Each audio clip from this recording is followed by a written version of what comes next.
नमस्कार दोस्तों, editorial discussion में एक बार फिर से आपका बहुत बहुत स्वागत है। डेट आज की 31 मार्च 2026। देखो, सुमित सर आज क्या ट्रैवल कर रहे थे तो इस वजह से ये वीडियो मैं बना रहा हूँ। देखो, आज हम दो आर्टिकल्स को डिस्कस करेंगे। पहला आर्टिकल तो रहेगा ensuring federalism with in delimitation. देखो, 2026 के बाद में जो लोकसभा की सीटें हैं उनको जो फ्रीज किया हुआ था उस पे काम होना बहुत ज़्यादा ज़रूरी हो गया। ऐसी परिस्थितियों में अभी के टाइम पे जो सेंसस चल रही है उसका मोरलेस हमें डेटा मिल जाएगा फाइनली 2028 दिसंबर तक। और फिर उसके बाद में 2029 के जो इलेक्शंस हैं वो फिर हमारे लिए एक तरीके से नई जो डिलिमिटेशन होगी, नई जो सीटें डिसाइड होंगी अलग अलग स्टेट्स के हिसाब से, उनके आधार पर होगा। तो ये कैसा होना चाहिए समझेंगे पूरे मैकेनिज्म को। दूसरा, अ flame the state can not guarantee. इस आर्टिकल में हम समझेंगे कि स्ट्रेट ऑफ हॉर्मुज का सीधा असर कैसे हमारी रसोइयों तक पहुंचा है, क्योंकि प्रधानमंत्री उज्ज्वला जो स्कीम लॉन्च की गई थी जिसमें सिलेंडर जो बांटे गए थे वो एलपीजी सिलेंडर्स ही थे ना। तो एलपीजी सप्लाई का इंपैक्ट कैसे हमारे रसोइयों तक पहुंचा है और उसके लिए स्टेट की क्या रिस्पॉन्सिबिलिटी होनी चाहिए, समझेंगे पूरा डिटेल में। स्टार्ट करते हैं फर्स्ट आर्टिकल से, ensuring federalism with in delimitation. Article को जीएस पेपर 2 के इस पर्टिकुलर टॉपिक के साथ कनेक्ट आप कर सकते हैं। ठीक है, संतोष मेहरोत्रा जी के द्वारा लिखा हुआ आर्टिकल है, बहुत ही इंटरेस्टिंग आर्टिकल है। देखो, सबसे पहली चीज कि हमारे देश में जो सीट्स का डिवीजन होता है उसका क्या प्रिंसिपल है। उसमें सिंपल सा एक मेथड है कि जितने हमारे स्टेट्स हैं उन स्टेट्स की पॉपुलेशन को देख लिया जाए सबसे पहले तो, और उस पॉपुलेशन के रिप्रेजेंटेशन को ऐसे दिया जाए जिससे कि हर एक स्टेट में एक अगर एमपी इलेक्ट होकर के आता है एक कॉन्स्टिट्यूएंसी से, तो वो चाहे उत्तर प्रदेश से हो चाहे गोवा से हो, उनको जो रिप्रेजेंटेशन करने का मौका मिल रहा है, उनके वोट देने वाले जो कैंडिडेट्स हैं उनका रेशियो मोरलेस सेम मिले अक्रॉस द कंट्री। ये प्रोविजन आपको आर्टिकल 81 के तहत दिया हुआ है। मतलब सिंपल है कि सभी स्टेट्स के अंदर अगर सीटों का डिवीजन हो तो एक सीट, एक एमपी जो इलेक्ट होके जा रहा है उसका एक प्रतिनिधित्व जो जिन लोगों का कर रहा है वो समान संख्या में हो। और अभी के टाइम पे वो एवरेज चल रहा है, जिस बेसिस पर कैलकुलेशन सेटल हो रखी है वो है 10 लाख से लेकर के 11 लाख के बीच एवरेज आ रहा है कि एक एमपी इतने लोगों को हमारे देश में रिप्रेजेंट करता है। लेकिन समस्या क्या है कि पॉपुलेशन एक्सप्लोजन हो चुका है। आज हम दुनिया भर में सबसे ज्यादा पॉपुलेशन वाले कंट्री हैं, जहां पर पॉपुलेशन आज देखें तो लगभग 1.4 बिलियन तक आ चुकी है। और ये जो 10 से 11 लाख का रिप्रेजेंटेशन था ये था लगभग 541 मिलियन पॉपुलेशन के आधार पर। मतलब आप सोच के देखिए कि 3 गुना के लगभग पॉपुलेशन हो चुकी है। तो यहां पर ये जो पीपल रिप्रेजेंटेशन का जो मैकेनिज्म है वो कहीं ना कहीं डिसरप्ट हुआ है। इसलिए डिलिमिटेशन एक लाजमी बात है, होना एक अपने आप में इंपॉर्टेंट हो जाता है। वैसे देखा जाए तो 1951 और 71 के टाइम पे जो एक तरीके से डिलिमिटेशन किया गया था, जिसका मतलब होता है कि आप कॉन्स्टिट्यूएंसीज डिसाइड करते हो पॉपुलेशन के बेसिस पे, वो लगभग लगभग बराबर था। लेकिन आज की परिस्थितियां बदल चुकी हैं, है ना। आप देखो, 84th कॉन्स्टिट्यूशनल अमेंडमेंट एक्ट आया था 2002 में। उसमें सीधा प्रोविजन कर दिया था कि पार्लियामेंट में जो लोकसभा और राज्यसभा की सीटें हैं वो मोर और लेस फिक्स कर रहे हैं। कब तक के लिए? जब तक कि 2026 के बाद पहली कोई सेंसस ना हो। अब आपको पता है 2026 में सेंसस स्टार्ट हो चुकी है, जिसके बारे में हम ऑलरेडी बात कर चुके हैं।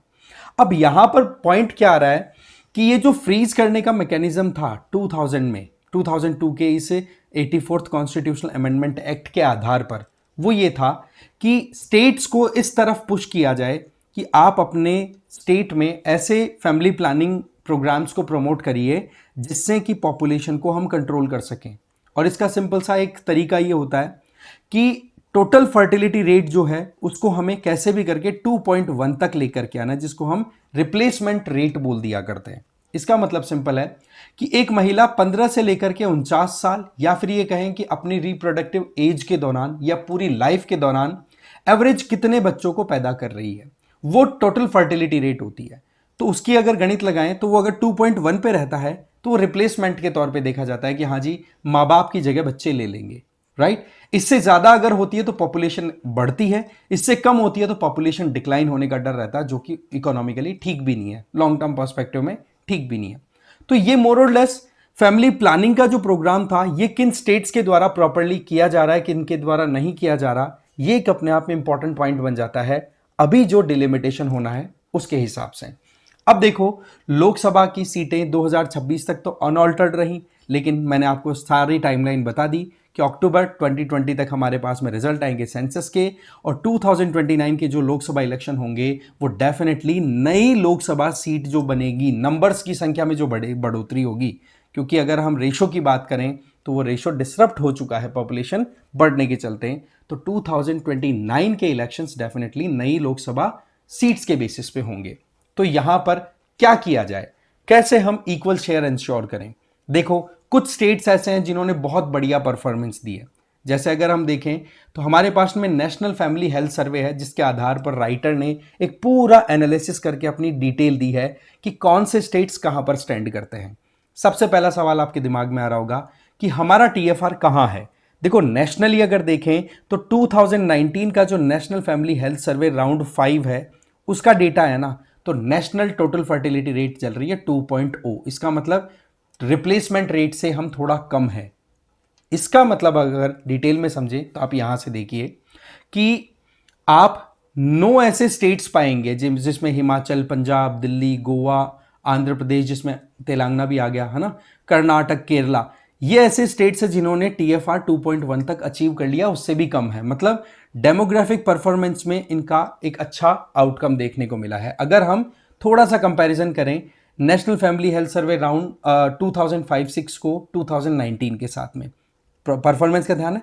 फिर हम मेजर स्टेट्स की बात करें तो ज्यादातर मेजर जो बड़े स्टेट्स हैं जिनकी पॉपुलेशन ज्यादा है, वहां पर परफॉर्मेंस आपकी ठीक है, लेकिन बिहार, उत्तर प्रदेश, झारखंड, इसमें मेघालय और मणिपुर नॉर्थ ईस्ट के हिसाब से देखें तो ये मेजर स्टेट्स में इंक्लूड होने के बावजूद भी इनकी परफॉर्मेंस थोड़ी सी पॉपुलेशन कंट्रोल के हिसाब से देखें तो अच्छी नहीं है, क्योंकि टीएफआर जो है वो कहीं ना कहीं थोड़ा सा ज्यादा है।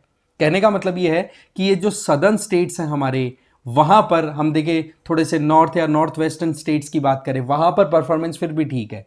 तो इस पर हमें ध्यान देते हुए ही डिसीजन लेना होगा कि अब सीटें कहां पर कितना अलोकेट हो। ठीक है, इसका मतलब थोड़ा और क्लैरिटी के साथ समझे तो आप देखिए कि नेशनल टीएफआर से जो कम है ना, जो कम टीएफआर वाले स्टेट्स हैं उनका एवरेज आप निकाल रहे हो 1.64, और नेशनल एवरेज, नेशनल टीएफआर जो कि मैंने 2.0 बताया था, उससे ज्यादा की अगर टीएफआर निकालें उसका एवरेज तो 2.38। कुल मिलाकर के अगर ज्यादा टीएफआर और कम टीएफआर वालों को कंपेयर करें तो डिफरेंस स्टार्क है, दैट इज 45%। मतलब आप समझ जाइए कि यहां पर बिहार, यूपी, झारखंड, मेघालय, मणिपुर, ये ऐसे स्टेट्स हैं जहां पर पॉपुलेशन ग्रोथ की बात करें इन टर्म्स ऑफ टीएफआर वो ज्यादा देखने को मिली है, बजाय कि हमारे जो सदर्न स्टेट्स हैं या पंजाब, हरियाणा जैसे स्टेट्स हैं। तो ऐसी परिस्थितियों में अगर हम डिलिमिटेशन करते हैं तो इन परफॉर्मेंसेस को कंसिडर करना जरूरी है। बट वहीं दूसरी तरफ हम डेमोक्रेटिक प्रोसेस की बात करते हैं तो कितने लोगों को एक एमपी रिप्रेजेंट कर रहे हैं वो भी हमें ध्यान रखना है। तो दोनों को कैसे सेटल किया जाए, उसके लिए फिर यहां पर राइटर अपनी तरफ से सजेशन देना चाह रहे हैं। देखो जी, इसके अंदर क्या है कि अभी लेटेस्ट फाइनेंस कमीशन की जो रिकमेंडेशंस आई हैं, जो कि बजट सेशन के दौरान सबमिट भी हुई है हमारी पार्लियामेंट में, बोलो वही प्रोविजन आप डालो। क्योंकि फाइनेंस कमीशन ने तो क्या किया कि स्टेट की जो टोटल पॉपुलेशन साइज है उसको 50% वेटेज दे दो, और बाकी थोड़ा सा डेमोग्राफिक परफॉर्मेंस कितनी अच्छी करी है, कितना उनकी पॉपुलेशन ग्रोथ में परफॉर्मेंस आई है, उस हिसाब से वेटेज और दे दो। मतलब ये कि उत्तर प्रदेश की अगर बात करें आज के टाइम पर तो लोकसभा की कितनी सीटें हैं, 80। अब आपको पता है कि 80 सीट्स हैं वो 2002 के टाइम से हम कंटिन्यू कर रहे हैं, मोर और लेस 1971 से ही कंटिन्यू है वो अगर देखें तो। बट हाँ, 2002 हमारे पास में, टू बी प्रिसाइज एक्यूरेट हम बात कर सकते हैं, जब से कोई चेंजेस करने की जरूरत नहीं पड़ी है किसी भी तरीके से। तो 80 हो गई। अब यूपी में पॉपुलेशन बढ़ गई है तो मान लो आप वहां पर सीटें और देना चाहते हो। अब एक तो तरीका ये होता है कि पॉपुलेशन 10 लाख की पॉपुलेशन को रिप्रेजेंट करने के हिसाब से आपने सीट्स डिसाइड कर दी, तो ऐसे में तो यूपी की पॉपुलेशन तो बहुत ज्यादा बढ़ गई, तो उसके हिसाब से तो आप ज्यादा, जो सबसे बड़ा शेयर अगर किसी को मिलेगा, नई जो सीटें एलोकेट होने वाली है वो ज्यादा तो यूपी, बिहार इनको मिल जाएंगी, जहां पर पॉपुलेशन कंट्रोल पे कोई काम नहीं किया गया। तो ऐसी परिस्थितियों में पॉपुलेशन की साइज है उसको भी हमें ध्यान रखना है, जैसे फाइनेंस कमीशन ने काम किया। और जो पॉपुलेशन कंट्रोल करने में परफॉर्मेंस दी है स्टेट्स को, उसको भी रिकॉग्निशन देना, उनको भी तो रिवॉर्ड देना पड़ेगा ना। नहीं तो सदर्न स्टेट्स तो कहते ही हैं कि भाई नॉर्दर्न स्टेट्स को ज्यादा सीटें मिलेगी, हमारा रिप्रेजेंटेशन तो डिक्लाइन हो जाएगा। तो यहां पर इन दोनों चीजों पर ध्यान देना होगा कि पॉपुलेशन साइज क्या है और डेमोग्राफिक परफॉर्मेंस क्या है। तो इसको कैसे गणित को सेट किया जाए, राइटर बता रहे हैं कि अभी देखो 543 सीट्स आपकी सेटल्ड हैं, जो कि ऑलरेडी जो पॉपुलेशन के हिसाब से सेटल्ड हैं, कोई बात नहीं। फिर जो नई 543 के एडिशन में अगर नई सीट्स आप अलोकेट करते हो, समझना ध्यान से, अलोकेट करते हो तो उसमें आप डेमोग्राफिक परफॉर्मेंस को जरूर इंक्लूड करो। अब वो डेमोग्राफिक परफॉर्मेंस कैसे होगी? 543 सीट्स अभी लोकसभा में चल रही है, अगर हम इफेक्टिवली बात करें तो ठीक है, और मान लो खींच करके हम 700 सीटों तक जाना चाह रहे हैं, तो ये जो डिफरेंस है ना, इस डिफरेंस को कैसे मैनेज किया जाए? इसको दो तरीके से। पहला तरीका तो इसमें यह लगाया जाए कि जो स्टेट्स 2005 के नेशनल फैमिली हेल्थ सर्वे से पहले ही 2.1 टीएफआर अचीव कर चुके थे, उन लोगों के, उन स्टेट्स के लिए आप 10% वेटेज दो। जो भी एडिशन आप नई सीट्स में कर रहे हो उनके लिए 10% एडिशनल वेटेज दिया जाएगा। प्लस उसके अलावा जिन भी स्टेट्स ने 2005 से लेकर के 2021 के बीच में जो मेन टारगेट था ना डिलिमिटेशन को रोकने का, कि पॉपुलेशन कंट्रोल हो जाए, तो 2005 से 2021 के बीच में जिन्होंने टीएफआर को कंट्रोल किया है उनको फिर 90% वेटेज दे दो। इससे क्या होगा कि जो पॉपुलेशन का रिप्रेजेंटेशन है वो तो 543 के हिसाब से ऑलरेडी सेटल्ड है, लेकिन जिन्होंने अच्छा काम किया है उन लोग स्टेट्स को यहां पर एक बेनिफिट मिलेगा, उनको एक पुश मिलेगा कि आपकी परफॉर्मेंस शानदार थी, तो आपको हम एडिशनल सीट अलोकेट करने का प्रोविजन कर रहे हैं। तो ये जो कैलकुलेशन है ये सारी की सारी इस तरीके से सेट होगी कि पॉपुलेशन ज्यादा होना भी प्रॉब्लमेटिक नहीं हुआ, जहां हुआ उनको रिप्रेजेंटेशन में कोई कोताही नहीं बरती गई, और जिन्होंने पॉपुलेशन कंट्रोल करने में पॉपुलेशन डेमोग्राफिक परफॉर्मेंस अच्छी दी है उनको भी शेयर उनका बन गया। तो इसको बोलेंगे फेयर फेडरलिज्म। तो कुल मिलाकर के ये डेमोग्राफिक परफॉर्मेंस वाला प्रिंसिपल है ना, ये एक तरीके से एक मीनिंगफुल पॉलिटिकल यूनिट सेटल करने में हेल्प कर देगा। सीधी बात है, हमारा फेडरलिज्म का मेन मैकेनिज्म है कि स्टेट और सेंटर मिलकर साथ में काम करें, जहां पर यह ना हो कि नॉर्थ साउथ का डिवीजन दिख रहा है, एक प्रॉपर सेटलमेंट हो सके। ठीक है, तो यहां पर डेमोग्राफिक परफॉर्मेंस हमें कैसे दिखेगी? नंबर 1, एक बैलेंस आएगा डेमोक्रेटिक इक्वालिटी में कि कैसे फेडरलिज्म में काम होता है। नंबर 2, रिड्यूस होगा रीजनल रिसेंटमेंट। नॉर्थ वाले नाराज इसलिए नहीं होंगे क्योंकि उनकी पॉपुलेशन ज्यादा है, तो ऑलरेडी आपके पास सीटें ज्यादा है, टेंशन मतलब आपको रिप्रेजेंटेशन मिल रहा है। वहीं पर दूसरी तरफ साउथ में अगर अच्छी प्रोटेक्शन हो रही है, अच्छी परफॉर्मेंस दे रहे हैं, तो उन स्टेट्स को रिप्रेजेंटेशन का एक्स्ट्रा मौका मिल रहा है, तो उनको इंसेंटिवाइज आपने कर दिया। तो आपने क्या किया? एक लेजिटिमेसी गेन कर ली, और यही होता है प्रॉपर फेडरलिज्म का फॉर्मूला। फिर भी अगर देखें तो आज के टाइम पर यह जरूरत क्यों पड़ी, मैंने बताया कि 1971 की सीटें फिक्स हैं, जहां पर 10 से 11 लाख लोग एक जने को इलेक्ट करके भेजते थे। उस टाइम पर 541 मिलियन आपकी पॉपुलेशन थी, लेकिन आज 3 गुना हो चुकी है।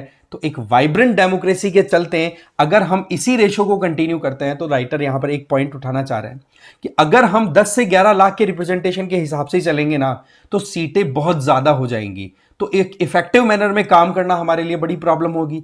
तो ऐसी परिस्थितियों में एक तो ये टारगेट रखें कि हमें 700 से ज्यादा सीटें नहीं रखनी है, चाहे फिर ये 10 to 11,000 वाला जो हम रिप्रेजेंटेशन का फिगर रख रहे हैं पॉपुलेशन के हिसाब से, उसको चाहे आप थोड़ा सा बढ़ा दीजिए, लेकिन 700 से ज्यादा सीटें ना जाए लोकसभा में।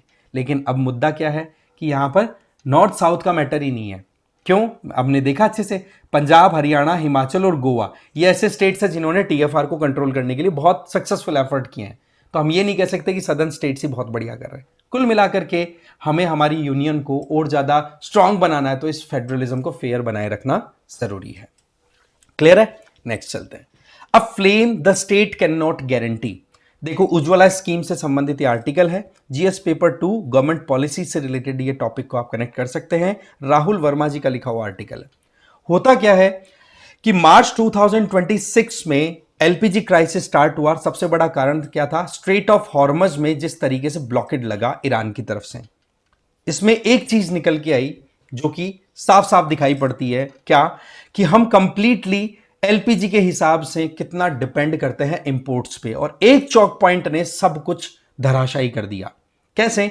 कि लोगों को आपने गैस कनेक्शन दे दिए, केरोसिन का जो सप्लाई था वो आपने रोक दिया, और अब एकदम से गैस कनेक्शन देने के बाद में जब क्लीन एनर्जी की तरफ ले गई औरतें, उन्होंने खाना बनाया, बहुत उनका टाइम बचा, सारा बेनिफिट हुआ, लेकिन सच्चाई क्या है कि एक जियोपॉलिटिकल टेंशन के चलते सारी की सारी ढाक के 3-5 चीजें अटक के रह गई और अल्टीमेटली हमारे हाउस होल्ड्स को एक बार फिर से बायोमास की तरफ जाना पड़ गया, बायोफ्यूल की तरफ जाना पड़ गया, या फिर कहें लकड़ियां या फिर काऊ डंग को जलाना पड़ गया। तो आपके पास में डिपेंडेंसी जो इंपोर्ट्स पे थी वो सबसे बड़ा एक्सपोजर, दूसरा स्टोरेज फैसिलिटी हमारे पास प्रॉपर नहीं थी। इन चीजों ने हमें एक तरीके से एक्सपोज करके रख दिया। इसी को हमें यहां पर मैनेज करना होगा, क्योंकि आपने उज्ज्वला स्कीम के तहत एलपीजी कनेक्शन कितनों को दिए हैं? 32.83 करोड़ लोगों को। तो एक चीज है कि एक तो केवल आप कनेक्शन देकर के छोड़ दो, और एक होता है उसको कंटिन्यूअसली मेंटेन रखो। तो दोनों में से सबसे ज्यादा इंपॉर्टेंट कौन सा है? कनेक्शन देने के बाद में कंटिन्यूटी। ऐसा नहीं है कि आप यहां पर हाथ झाड़ करके, कहते हैं ना, पल्ला झाड़ करके दूर नहीं हो सकते, क्योंकि इसमें एक बड़ा इंटरेस्टिंग मैकेनिज्म है कि कैरोसिन की सप्लाई जब हुआ करती थी तो उस टाइम पर गवर्नमेंट की रिस्पॉन्सिबिलिटी थी, वो स्टॉक रखती थी, फिर बाद में डिलीवरी होती थी सहकारी समितियों की तरफ से।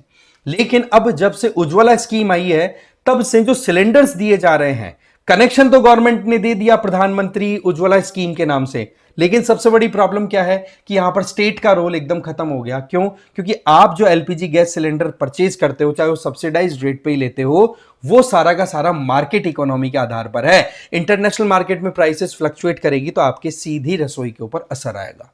तो ये जो सिनेरियो है, इसे यहां पर हाईलाइट करना चाह रहे हैं। प्रधानमंत्री उज्ज्वला स्कीम 10.33 नए करोड़ 33 करोड़ नए कनेक्शंस दिए गए 2016 में।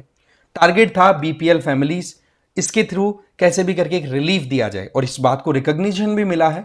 अगर हम international institute for sustainable development की बात करें तो वहां पर महिलाओं के लिए साफ साफ बताया कि दिन में ज्यादा भी नहीं तो 1 घंटे से ज्यादा का समय महिलाओं ने बचा लिया, और साथ ही साथ उनकी हेल्थ भी बच रही है इस क्लीन एनर्जी फ्यूल के आधार पर जब कुकिंग करते हैं। अब प्रॉब्लम कहां आती है? प्रॉब्लम आती है, मैंने आपको बताया कि पहले पब्लिक डिस्ट्रीब्यूशन सिस्टम के थ्रू केरोसिन मिला करता था, स्टेट की रिस्पॉन्सिबिलिटी थी, लेकिन एलपीजी ला करके आपने कनेक्शन तो दे दिया, लेकिन सारा की सारी रिस्पॉन्सिबिलिटी से आपने पल्ला झाड़ दिया और मार्केट इकोनॉमी के साथ कनेक्ट कर दिया, जिसके चलते आज ये सिनेरियो हमें देखने को मिलता है। मार्च में 60 रुपए पर सिलेंडर आपने बढ़ा दिए, तो एक्सपोजर हुआ कि नहीं, वल्नरेबिलिटी बढ़ी कि नहीं, वो चीज यहां पर बता रहे हैं। 2024 में 13 ऐसे स्टेट्स थे जिनको केरोसिन फ्री डिक्लेयर कर दिया गया। अच्छी बात है, वो बहुत बढ़िया चीज है। हाई क्वालिटी मार्केट के साथ आपने इंटीग्रेट कर दिया, ये एक बहुत बड़ा रिस्क क्रिएट कर दिया। क्यों? एलपीजी के ऊपर अगर हम बात करें, 60% तो हम इंपोर्ट करते हैं, और उस 60% का भी 90% स्ट्रेट ऑफ हॉर्मज से आता है। एक युद्ध कहां लड़ा जा रहा है, हालत कहां खराब होगी? देश में। तो इस बात पर समझना होगा हमें। क्रूड ऑयल और एलपीजी का कंपैरिजन भी अगर समझना हो तो आप देखिए कि क्रूड ऑयल के लिए तो हमारे पास में स्ट्रेटेजिक पेट्रोलियम रिजर्व्स हैं, जिनमें 9.5 डेज की सप्लाई हमारे पास एनी टाइम अवेलेबल है, और वो भी 64% पे ऑपरेट कर रहे हैं, ज्यादा नहीं। अभी एलपीजी की बात करें तो बफर क्या इतना है? Answer is no. तभी तो हाल हो गया ना एकदम से। तो एक सप्लाई चेन में प्रॉब्लम, हालत हो गई खराब। तो इन सारे चैलेंजेस को देखते हुए हमें काम करना होगा, सोवरेन रिस्पॉन्सिबिलिटी गवर्नमेंट को लेनी होगी। वही बात कि प्रधानमंत्री उज्ज्वला योजना लॉन्च की थी तो इसमें नाम प्राइम मिनिस्टर का था, तो लगा कि सरकार इसमें रिस्पॉन्सिबिलिटी लेगी, लेकिन सही मायने में केवल और केवल मार्केट एक्सपोजर ही मिला है एक गरीब परिवार को भी। तो उस केस में यहां पर गवर्नमेंट को अपनी रिस्पॉन्सिबिलिटी लेनी चाहिए। फिर बात आ गई यहां पर आगे कि स्ट्रेट ऑफ हॉर्मुज वाला ही मोर और लेस हमारा क्लियर है। फिर नेक्स्ट अगर बात करें तो मिस अलाइनमेंट की बात कर दी, ठीक है, कि नॉर्मल टाइम्स में भी अगर देखें तो जिन भी महिलाओं ने या जिन भी बेनिफिशियरीज को प्रधानमंत्री उज्ज्वला योजना के तहत कनेक्शन मिला था, वो जनरली कनेक्शन का फायदा ही नहीं रहती। मतलब 4 में से हर एक घर ऐसा होता है जो कि रिफिल नहीं करा रहा है सिलेंडर को। क्यों नहीं करा रहा है? क्योंकि वो आउट ऑफ पॉकेट जा रहा है उनके खर्चा। उनको लगता है कि इससे तो बढ़िया आसपास से लकड़ियां हम इकट्ठा करके उससे ही जरूरतें पूरी कर लें। फिर बात आती है 45 डेज का आप गैप दे रहे हो, अर्बन एरियाज में 25 डेज का गैप आने लग गया, और 60 रुपए हर एक सिलेंडर पे आपने मार्च में बढ़ा दिया। तो ये चीजें सीधा शो करती है कि अब कहां जाए। आपने कनेक्शन दे दिया बट चीजें अधर झूल में रह गई, राइट। फिर थोड़ा सा सोशली देखें तो शेड्यूल्ड कास्ट और ट्राइबल कम्युनिटी के जो लोग हैं वो ज्यादा इस चीज को एक तरीके से फेस कर रहे हैं। क्योंकि अपर कास्ट या दूसरे जो सेगमेंट्स की बात करें उनके पास एक्सेसिबिलिटी है। इधर 10 से 30% आपको एलपीजी एक्सेस कम मिलेगा if we talk about SC and ST. और वेस्ट एशिया का इंपैक्ट सीधा इस बात को एक बार फिर से हाईलाइट कर रहा है। यहां पर हमें ज़रूरत है कि महिलाओं को अगर हम एम्पावर कर रहे हैं तो केवल कनेक्शन देने से नहीं होगा। उसी आईआईएसडी इंस्टीट्यूट के द्वारा जब पूरा और डिटेल में सर्वे पब्लिश किया गया तो उसमें बताया कि 74% हाउस होल्ड को उन्होंने सर्वे किया, तो उनके पास में जो डिसीजन मेकिंग थी फ्यूल को लेकर के, ये क्या हमें खाना बनाना है क्या नहीं, तो वो महिलाओं की थी। लेकिन अगेन 14% के लगभग अभी जो गैस कनेक्शन दिए गए थे जिन परिवारों को, वो बायोमास की तरफ जा चुके हैं। मैं ऑलरेडी आपको बता चुका हूं। सप्लाई फेल हो रही है, महिलाओं को इसका बर्डन अभी देखने को मिल रहा है। तो कहने का मतलब यह है, क्या किया जाए, वे फॉरवर्ड क्या है? वे फॉरवर्ड है कि जो बातें आपने पेपर पे कर रखी है उनको एग्जीक्यूट करिए। जैसे कि एलपीजी बफर को प्रॉपर्ली डेवलप किया जाए, कम से कम 2 महीने का हमारे पास बफर होना चाहिए। नंबर 2, स्ट्रेट ऑफ हॉर्मज के अलावा जो दूसरे रूट्स हैं उनसे हमें गैस इंपोर्ट करने की तैयारी करनी चाहिए। नंबर 3, पब्लिकली हमारे पास में ऐसी फैसिलिटीज हो कि ऐसा अगर कोई जर्क आता है तो उसको गवर्नमेंट लीड करके टैकल करे। फिर इसके लिए क्या प्रोविजन किए जा रहे हैं? आप देखो, आपके पास में गोवर्धन करके स्कीम चल रही है, community biogas under galvanising organic agro bio agro resource धन। इसमें क्या होता है कि जो पुराने हमारे बायोगैस बनाने के प्लांट्स थे उनको रिवाइवल देना है, लोगों को कनेक्टिविटी देनी है गैस पाइपलाइन के थ्रू, जिससे कि एलपीजी पे डिपेंडेंसी मिनिमम हो। पीएनजी के ऊपर भी हम जाने की पूरी कोशिश कर रहे हैं, लेकिन उसका फायदा किसको होगा? ज्यादातर अर्बन एरियाज में। अगेन वल्नरेबल सेक्शन और ज्यादा एक्सपोज हो गया है ना। तो ये जो रिडंडेंसी आ रही है ना, कि चीजें शुरू करके छोड़ दी गई या जिन पे केवल कागजी कार्रवाई होकर रह गई, उन पर हमें एक्टिवली काम करना चाहिए। पर्सपेक्टिव की बात करें तो वेलफेयर का मतलब यह होता है कि आप कोई चीज डिलीवर अगर करने की अनाउंसमेंट कर देते हो तो उसको कंटिन्यूअसली मेंटेन करके चलो। ट्रांसफॉर्मेशन तब कंसीडर होता है जब लाखों करोड़ों लोगों को जिनका आप वेलफेयर के नाम पे कुछ फैसिलिटेट कर रहे हो, वो ग्लोबल सप्लाई चेन में डिसरप्शन के चलते रुकना नहीं चाहिए। बफर के बिना आप चलोगे तो चैलेंजेस आते रहेंगे। और इस तरीके से आप ये कहो कि हाँ जी क्लीन एनर्जी की गारंटी हम दे रहे हैं, तो वो कहीं ना कहीं प्रॉब्लमेटिक है। गारंटी कैसे होगी? जब इन सॉल्यूशंस पे हम इफेक्टिवली काम करें, राइट? तो इस वीडियो में यही थे articles. Thank you very much.